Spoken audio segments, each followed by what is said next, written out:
पहले चंद्र वंश का वर्णन सुनाया। सूर्य वंश में भगवान श्री राम प्रकट हुए, चंद्र वंश में घनश्याम प्रकट हुए। नारायण से ब्रह्मा, ब्रह्मा से अत्रि, अत्रि के बेटा हुए चंद्रमा, चंद्रमा के हुए बुध, बुध के पुरुरवा, इनका एल नाम की उर्वशी से विवाह हुआ। 6 पुत्र हुए, आयु, सुतायु, सत्यायु, रय, विजय और जय। इसी वंश में आगे चल के एक गाधी नाम के राजा हुए। इनकी बेटी का नाम है सत्यवती। बेटी का विवाह हुआ ऋचिक मुनि के साथ। ऋचिक मुनि ब्राह्मण हैं और गाधी क्षत्रिय हैं। बेटी की जब शादी हो गई तो सत्यवती की मां उदास रहने लगी। गाधी महाराज ने पूछा कि देवी जी उदास क्यों हो? कहा कि बेटी घर में थी तो खेलती रहती थी, बेटी की हंसी, बेटी की किलकारियां घर में गूंजती रहती थी। अब बेटी चली गई पति के घर में तो मन नहीं लगता। एक काम करो महाराज, आपके जो जमाई राजा हैं ऋचिक मुनि, आयुर्वेद के बड़े जानकार हैं, उनसे कहो कि कोई ऐसा उपाय करें कि हमारे कोई संतान हो जावे। ऋचिक मुनि से गाधी महाराज ने प्रार्थना की तो ऋचिक मुनि ने औषधि बनाई। 2 प्रकार की औषधि बनाई। एक बनाई अपनी सासू मां के लिए, एक बनाई अपनी पत्नी सत्यवती के लिए। लेकिन सत्यवती की मां ने सोचा कि जमाई राजा ने अपनी पत्नी के लिए बढ़िया दवाई बनाई होगी, हमारे लिए बढ़िया नहीं बनाई होगी, तो पुड़िया बदल ली। बेटी की दवाई मां ने खा ली, मां की दवाई बेटी ने खा ली। अब महात्मा जी ने तो ऐसी औषधि बनाई थी कि गाधी तो राजा हैं, क्षत्रिय हैं, उनके यहां ऐसी संतान पैदा हो जो क्षत्रिय हो, और हमारे यहां ऐसी संतान पैदा हो जो ब्राह्मण हो, तपस्वी हो, तपोनिष्ठ हो, ब्रह्मनिष्ठ हो। लेकिन पुड़िया बदल गई, औषधि बदल गई, तो महाराज संतान भी वैसी हुई। गाधी महाराज के यहाँ विश्वामित्र जी प्रकट हुए, जो क्षत्रिय वंश में प्रकट होकर के भी 60,000 वर्ष तक तप किया, बड़े तपस्वी हुए।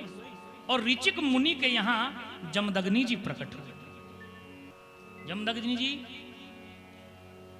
का विवाह हुआ रेणुका के साथ। 4 पुत्र हुए। सबसे छोटे बेटे का नाम है परशुराम, जो भगवान का अंशावतार कहे गए।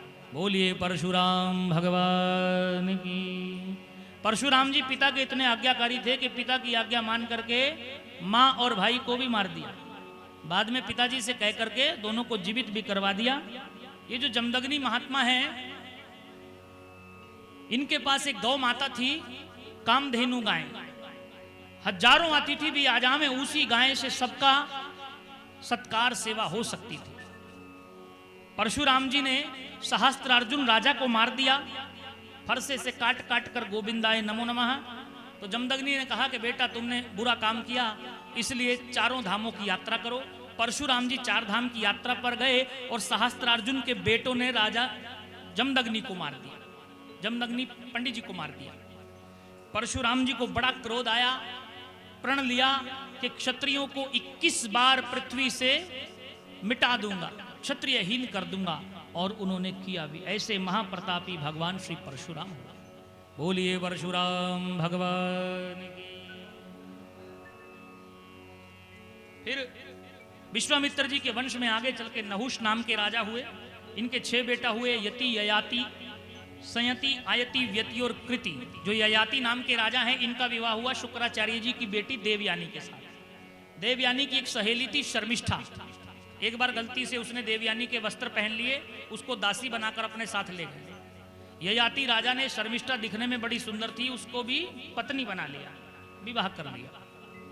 अब महाराज देवयानी से 2 बेटा हुए, यदु, तुर्वसु, और शर्मिष्ठा से 3 बेटा हुए, दयु, अनु और पुरु। यदु नाम के जो राजा हैं, इनके हुए देवमीड़, इनकी 2 पत्नियां थी।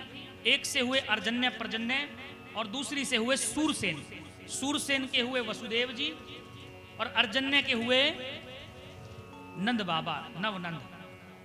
और जो पुरु नाम के राजा हैं, इनके बेटा हुए दुष्यंत, विवाह हुआ शकुंतला से, बेटा हुए भरत, जिनके नाम पे हमारे देश का नाम भारतवर्ष पड़ा। इसी वंश में रंती देव नाम के बड़े प्रतापी राजा हुए, और यहीं से कुरुवंश हुआ, कौरव पांडव आदि। ये चंद्र वंश की गणना है। इसी चंद्रवंश में वसुदेव जी के घर में भगवान श्री हरि नारायण कृष्ण रूप में प्रकट हुए। और भगवान ने ब्रज में बड़ी सुंदर सुंदर अद्भुत लीलाएं की।